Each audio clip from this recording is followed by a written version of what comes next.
ఓం శాంతి. ఈరోజు మురళి డేట్ 11 ఫిబ్రవరి 2026. బాబా చెప్తున్నారు, మధురమైన పిల్లలు, ఈ పురుషోత్తమ సంగం యుగంలో పవిత్రులైతే సత్యుగ వారసత్వం లభిస్తూనే తండ్రి ఆజ్ఞను అందరికీ సందేశం ద్వారా తెలపండి. ప్రశ్న: ఏ చౌక బేరంను గురించి అందరికీ తెలపాలి? జవాబు: ఈ అంతిమ జన్మలో తండ్రి ఆదేశం ప్రకారం నడుచుకుని పవిత్రులైతే 21 జన్మలకు విశ్వ చక్రవర్తి పదవి లభిస్తుంది. ఇది చాలా చౌక బేరం. ఈ చౌక బేరం గురించి అందరికీ నేర్పించండి. ఇప్పుడు శివబాబాను స్మృతి చేసి పవిత్రులైతే పవిత్ర ప్రపంచానికి యజమానులుగా అవుతారని అందరికీ చెప్పండి. ఓం శాంతి. ప్రదర్శిని లేక మేళాల్లో ప్రొజెక్టర్ షో చూపిస్తారు, లేక చిత్రాలను చూపి మనుషులకు తండ్రి నుండి ఇప్పుడు అనంతమైన వారసత్వాన్ని తీసుకోవాలని అర్థం చేయిస్తారు. ఈ విషయం ఆత్మీక తండ్రి అర్థం చేయిస్తున్నారని ఆత్మీక పిల్లలకు తెలుసు. ఏ వారసత్వము?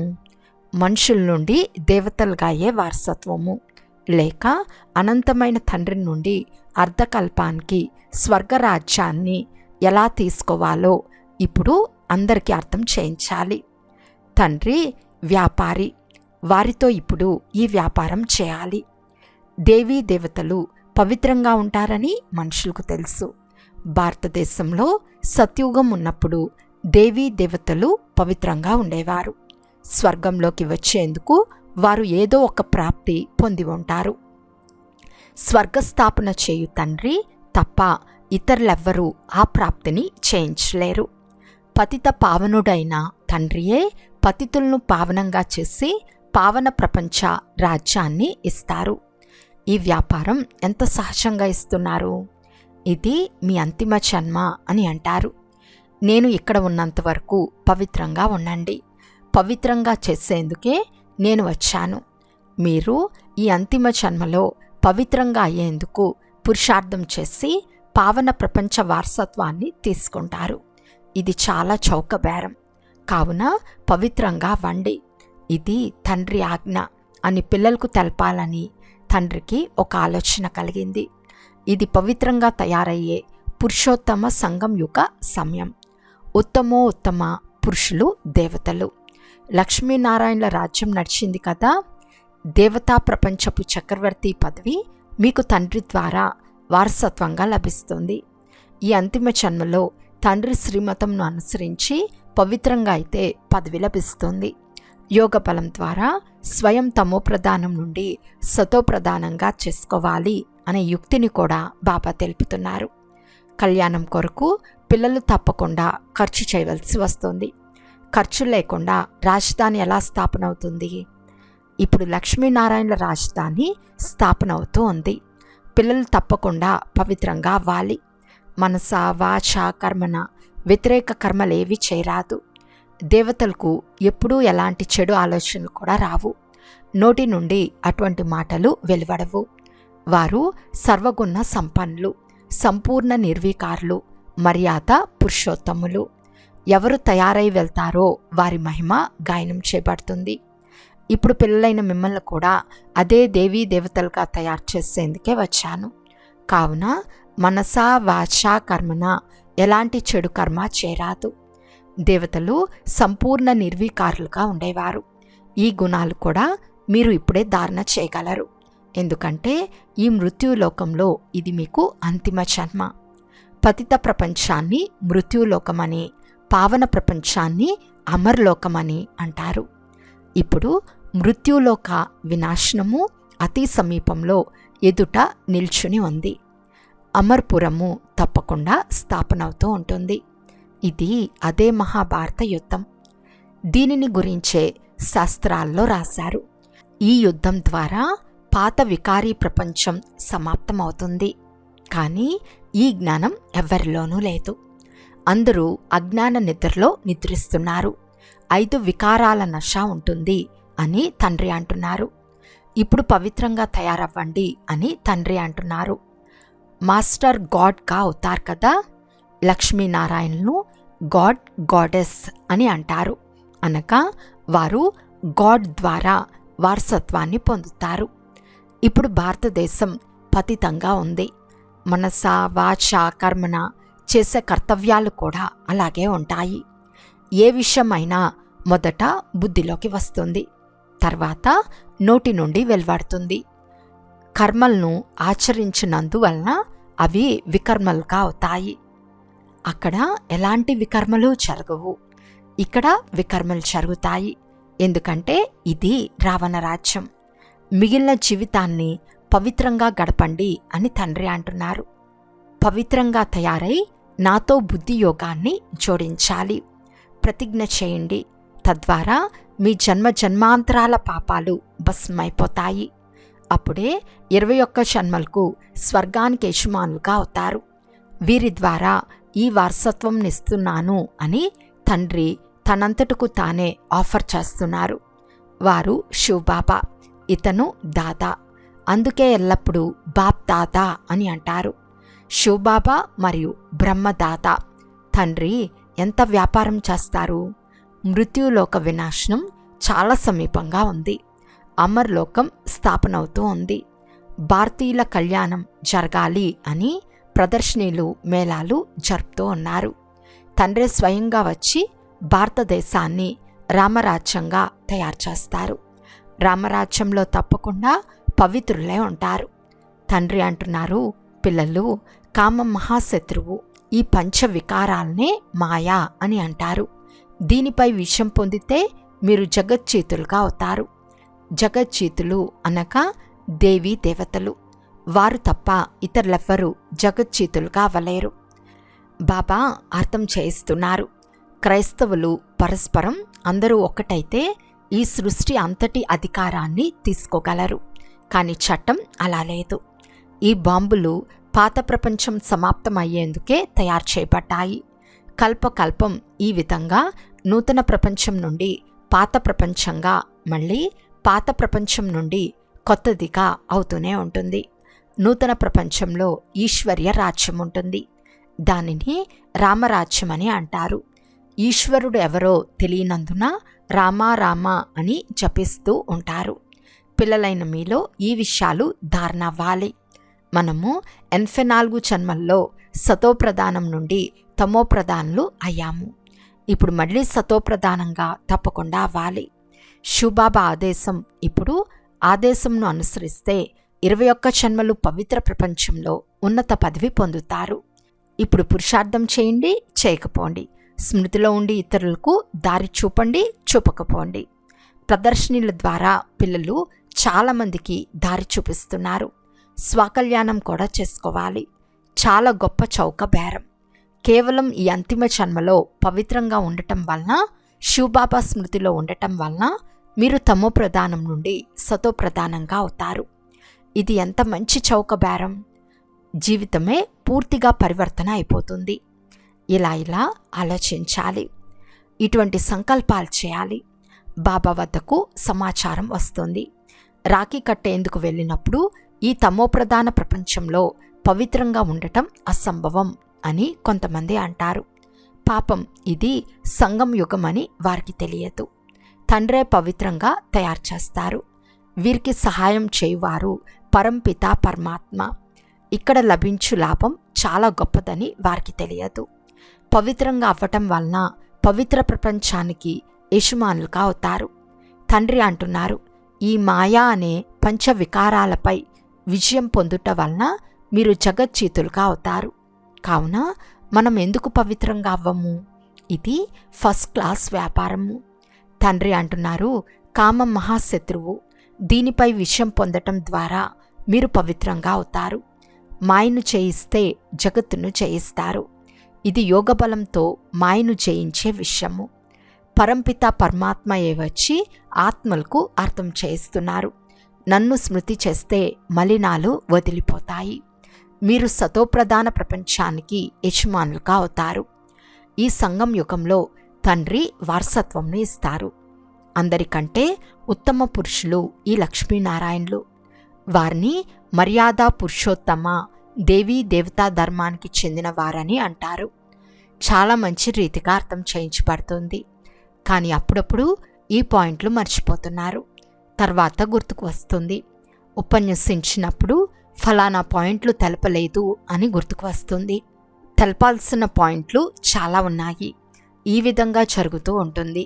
లాయర్లు కూడా అప్పుడప్పుడు కొన్ని పాయింట్లు మర్చిపోతారు. మళ్ళీ ఆ పాయింట్లు వారికి గుర్తుకు వచ్చినప్పుడు మళ్ళీ వాదిస్తారు.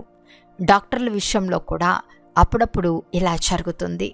ఈ జబ్బుకు ఫలానా మందు బాగుంటుంది అని ఆలోచన తడుతుంది. ఇక్కడ కూడా అనేక పాయింట్లు ఉన్నాయి. బాబా అంటారు, ఈరోజు మీకు నిగూఢమైన పాయింట్లు తెలియజేస్తున్నాను. కానీ అర్థం చేసుకునే వారంతా పతితులే. ఓ పతిత పావన రండి అని పిలుస్తారు. కానీ ఇలా ఎవరితోనైనా నీవు పతితుడు కదా అని అంటే అలిగి విరుచుకుపడతారు. ఈశ్వరుని ముందు ఓ పతిత పావన రండి, వచ్చి మమ్మల్ని పావనంగా చేయండి అని సత్యం చెప్తారు. ఈశ్వరుని మర్చిపోతే మళ్ళీ అసత్యం చెప్తారు. కావున చాలా యుక్తిగా అర్థం చేయించాలి. కట్ట విరగరాదు, కానీ సర్పం చనిపోవాలి. తండ్రి అంటున్నారు, ఎలుక నుండి గుణాన్ని గ్రహించండి. ఎంత యుక్తిగా ఎలుక కొరుకుతుంది అంటే రక్తమేమో కారుతుంది, కానీ కొంచెం కూడా తెలియదు. కావున పిల్లల బుద్ధిలో అన్ని పాయింట్లు ఉండాలి. యోగం చేయువారికి సమయానికి సహాయం లభిస్తుంది. వినేవారు వినిపించేవారి కంటే తండ్రికి ప్రియంగా ఉండవచ్చు. అందువలన తండ్రి స్వయంగా కూర్చుని అర్థం చేయిస్తారు. కావున వినేవారు పవిత్రంగా ఉండటం, పవిత్రంగా అవ్వటం చాలా మంచిదని అర్థం చేసుకునేటట్లు తెలపాలి. ఈ ఒక్క జన్మ పవిత్రంగా ఉండటం వలన మనం 21 జన్మలకు పవిత్ర ప్రపంచానికి యజమానులుగా అవుతాము.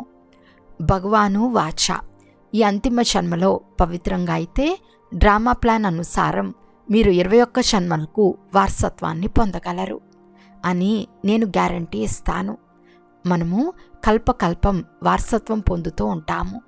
సేవపై ఆసక్తి ఉన్నవారు మేము పోయి అర్థం చేయిస్తామని కుతూహలం కలిగి ఉంటారు. సేవకు పెరిగెత్తవలసి వస్తుంది. తండ్రి జ్ఞానసాగర్లు, వారు ఎంతో జ్ఞానవర్షం కురిపిస్తూ ఉంటారు. ఆత్మ పవిత్రంగా ఉంటే ధారణ కూడా జరుగుతుంది. పేరు ప్రఖ్యాతం చేసి చూపిస్తారు. ప్రదర్శనీ మేళాలో ఎవరు ఎలా సేవ చేస్తారో తెలిసిపోతుంది. ఎవరు ఎలా అర్థం చేయిస్తున్నారో టీచర్లు చెక్ చేయాలి. చాలా వరకు లక్ష్మీనారాయణ సిడి చిత్రాల గురించి అర్థం చేయించడం బాగుంటుంది. యోగ బలం ద్వారా మళ్ళీ ఇటువంటి లక్ష్మీనారాయణులుగా అవుతారు. లక్ష్మీనారాయణలే ఆది దేవి, ఆది దేవుడు. చతుర్భుజంలో లక్ష్మీనారాయణులు ఇరువురు వచ్చేస్తారు. 2 భుజాలు లక్ష్మివి, 2 నారాయణునివి. ఇది కూడా భారతవాసులకు తెలియదు. మహాలక్ష్మికి కూడా 4 భుజాలున్నాయి. దీని అర్థం వారు జంట అయినారు. విష్ణువు చతుర్భుజుడు. ప్రదర్శనలో ప్రతిరోజు అర్థం చేయిస్తూ ఉంటారు. రథాన్ని కూడా చూపించారు. అర్జునుడు రథంలో కూర్చున్నాడని చెప్తారు. రథం నడిపేవాడు కృష్ణుడు. ఇవన్నీ కేవలం కథలు మాత్రమే. వాస్తవానికి జ్ఞానానికి సంబంధించిన విషయాలు. జ్ఞానామృత కలశాన్ని లక్ష్మి తలపై ఉంచినట్లు చూపిస్తారు. వాస్తవానికి కలశం ఉంచింది జగదాంబపై. తర్వాత ఆమె లక్ష్మిగా అవుతుంది. ఇది కూడా అర్థం చేయించాలి. సత్యుగంలో ఒకే ధర్మం, ఒకే మతానికి చెందిన మనుషులు ఉంటారు. దేవతలందరి మతం ఒకటే. దేవతల్నే శ్రీ అని అంటారు. ఇతరులెవ్వరిని అనరు. కావున ఇతరులకు అర్థం చేయించేందుకు కొన్ని పదాలే ఉండాలని ఆలోచిస్తూ ఉండినారు. ఈ అంతిమ జన్మలో 5 వికారాలపై విజయం పొందటం వలన మీరు రామరాజ్యానికి యజమానులుగా అవుతారు. ఇది చాలా చౌక బేరము. తండ్రి వచ్చి అవినాశి జ్ఞానరత్నాలను దానంగా ఇస్తున్నారు. తండ్రి జ్ఞానసాగర్లు జ్ఞానరత్నాలను ఇస్తారు. ఇంద్రసభలో పుష్యరాగము, పచ్చ, మాణిక్యము అను రకరకాల అప్సరస్సులు ఉంటారని అంటారు. అందరూ సహాయం చేయువారే. రకరకాల వజ్రాలుంటాయి కదా, అందుకే నవరత్నాలను చూపించారు. ఎవరు బాగా చదువుకుంటారో పదవి కూడా వారే పొందుకుంటారు. నెంబర్ వారుగా ఉన్నారు కదా, పురుషార్థం చేసే సమయం కూడా ఇదే. మనం తండ్రి మాల యందు పూసలుగా అవుతామని పిల్లలకు తెలుసు. శివబాబాను ఎంత స్మృతి చేస్తామో అంత స్మృతి యాత్రలో ముందుకు పరుగు తీస్తాము. పాపాలు కూడా త్వరగా నశిస్తాయి. ఈ చదువు ఎక్కువగా చదివేది కాదు, కేవలం పవిత్రంగా ఉండాలి. దైవీ గుణాలు కూడా ధారణ చేయాలి. నోటి నుండి రాళ్ళు వెలువడరాదు. రాళ్ళు విసిరితే వాళ్ళు రాతి బుద్ధి గలవారిగానే అవుతారు. రత్నాలను విసిరితే వారు ఉన్నత పదవిని పొందుతారు. ఇది చాలా సహజం. జిజ్ఞాసువులకు తెలపండి. పతిత పావనులు, సర్వుల ముక్తి జీవన్ముక్తి దాత పరంపిత పరమాత్మ శివుడు అంటున్నారు. ఓ భారతవాసులైన ఆత్మిక పిల్లలారా, రావణ రాజ్యంలోని మృత్యులోకంలో ఈ కలియుగ అంతిమ జన్మలో పవిత్రంగా ఉండటం వలన పరంపిత పరమాత్మ శివునితో బుద్ధియోగ బలంతో యాత్ర చేయటం వలన తమోప్రధాన ఆత్మలు సతోప్రధాన ఆత్మలుగా తయారయ్యి సతోప్రధాన సత్యుగ విశ్వంలో పవిత్రత, సుఖము, శాంతి, సంపదలతో సంపన్నమైన మర్యాద, పురుషోత్తమ దైవీ స్వరాజ్య పదవిని 5000 సంవత్సరాల క్రితం వలె మళ్ళీ పొందగలరు. కానీ జరగబోయే మహావినాశనానికి ముందే తండ్రి మనకు వారసత్వంని ఇస్తారు, చదివిస్తారు. ఎంత చదువుకుంటారో అంత పదవి పొందుతారు, వెంట తీసుకెళ్తారు. కావున ఈ పాత శరీరం, పాత ప్రపంచపు ఆలోచనలు ఎందుకు రావాలి? ఇది పాత ప్రపంచాన్ని వదిలిపెట్టే సమయం. ఇటువంటి విషయాలు బుద్ధిలో మంతనం జరుగుతూ ఉంటే చాలా బాగుంటుంది. పోను పోను పురుషార్థం చేస్తూ చేస్తూ సమయం దగ్గరకొస్తుంది, సందేహం కలగదు. ప్రపంచం కూడా ఇక కొంత సమయం మాత్రమే ఉంటుందని గమనిస్తారు. కావున బుద్ధి యోగాన్ని జోడించాలి. సేవ చేసినందున సహాయం కూడా లభిస్తుంది. సుఖం నిచ్చు దారిని ఎంతమందికి చూపిస్తారో అంత సంతోషం కలుగుతుంది. పురుషార్థం కూడా నడుస్తుంది, భాగ్యం కూడా కనిపిస్తుంది. తండ్రి పురుషార్థం చేయటం నేర్పిస్తారు. కొంతమంది అందులో లగ్నం అవ్వరు, కొంతమంది లగ్నం కారు. కోటీశ్వర్లు, పదమాపదం పతులు అందరూ అలాగే సమాప్తమైపోతారని మీకు తెలుసు. అచ్చా, మధురాతి మధురమైన అపురూపమైన పిల్లలకు మాతాపిత బాప్దాదాల ప్రియ స్మృతులు మరియు గుడ్ మార్నింగ్. ఆత్మిక పిల్లలకు ఆత్మిక తండ్రి నమస్తే. ఆత్మిక తండ్రికి ఆత్మిక పిల్లల యొక్క ప్రియ స్మృతులు మరియు నమస్తే నమస్తే నమస్తే. ధారణ కొరకు ముఖ్య సారము. ఫస్ట్ పాయింట్, ఉన్నత పదవి పొందేందుకు నోటి నుండి సదా రత్నాలే వెలువడాలి, రాళ్ళు వెలువడరాదు. మనస వాచ కర్మన ఇతరులను మర్యాద పురుషోత్తములుగా చేసే కర్మలు చేయాలి. సెకండ్ పాయింట్, ఈ అంతిమ జన్మలో పవిత్రంగా అయ్యే ప్రతిజ్ఞ చేయాలి. పవిత్రంగా అయ్యే యుక్తిని అందరికీ వినిపించాలి. ఈరోజు వరదానము. ఎవరు రెడీగా అయ్యి పరిస్థితి రూపీ పరీక్షలో ఫుల్ పాస్ అయ్యే ఎవరు హ్యాపీ భవ. ఎవరైతే ఎవరు రెడీగా ఉంటారో వారి ప్రాక్టికల్ స్వరూపం ఎవరు హ్యాపీగా ఉంటుంది. ఎటువంటి పరిస్థితి రూపీ పేపర్ లేక ప్రాకృతిక ఆపద ద్వారా వచ్చిన పరీక్ష లేక ఎలాంటి శారీరక కర్మభోగం రూపీ పరీక్ష వచ్చినా ఈ అన్ని రకాల పరీక్షలలో ఫుల్ పాస్ అయ్యే వారినే ఎవర్ రెడీ అని అంటారు. ఎలాగైతే సమయం ఎవరి కొరకు ఆగదో అలా ఎప్పుడూ కూడా ఏ ఆటంకం ఆపరాదు. మాయ యొక్క సూక్ష్మ లేక స్థూల విఘ్నం ఒక్క సెకండ్లో సమాప్తమైపోవాలి. అప్పుడు ఎవరు హ్యాపీగా ఉండగలరు. స్లోగన్: సమయానికి సర్వశక్తులను కార్యంలో ఉపయోగించటం అనగా మాస్టర్ సర్వశక్తివంతులు కావటం. అవ్యక్త సూచన: ఏకత మరియు విశ్వాసం యొక్క విశేషత ద్వారా సఫలతా సంపన్నంగా అవ్వండి. ఏకతకు 2 ఆధారాలు ఉన్నాయి. ఒకటి నమ్మకం, రెండవది ప్రేమ. ఎప్పుడూ కూడా పరస్పరంలో విశ్వాసం తగ్గిపోరాదు. ఒకరు చెప్పిన దానికి రెండో వారు అంగీకరించాలి. ఇదే ఏకత యొక్క సూత్రంలో కూర్చోబడేందుకు విధి. పరస్పర హృదయపూర్వక స్నేహం సమీపంగా తీసుకొస్తుంది. ఎలాగైతే తండ్రితో అందరికీ స్నేహం ఉందో అలా పరివారంతో కూడా హృదయపూర్వక సత్యమైన స్నేహం ఉండాలి.